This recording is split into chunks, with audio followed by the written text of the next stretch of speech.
వీళ్ళు కాక రాష్ట్రాన్ని విడగొట్టిన పార్టీలోకి ప్రవేశించిన చంద్రబాబు అభిమాన సంఘం అంతా కూడా చంద్రబాబును జాకీ పెట్టి ఎత్తేందుకు కష్టపడుతూ ఉన్న ఇంకొంతమంది స్టార్ క్యాంపెయినర్లు వీళ్ళంతా కూడా చంద్రబాబు నాయుడు గారికి తోడుగా ఉన్నారు. బీజేపీలో తాత్కాలికంగా తలదాచుకున్న అది కూడా చంద్రబాబు ప్రయోజనాల కోసం తలదాచుకున్న పసుపు కమలాలన్నీ కూడా బాబుకు ఇంకొంతమంది స్టార్ క్యాంపెయినర్లుగా కూడా వాళ్ళంతా కూడా ఉన్నారు.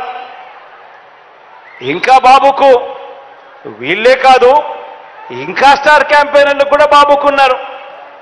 అమరావతిలో బాబు భూములకు బెనామీలు ఉన్నట్టే మనుషుల్లోనూ ఇంకా ఇతర పార్టీల్లోనూ కూడా రకరకాల రూపాలలో చంద్రబాబు నాయుడు గారికి బినామీలు ఇప్పటికీ స్టార్ క్యాంపెయినర్లుగానే కొనసాగుతా ఉన్నారు.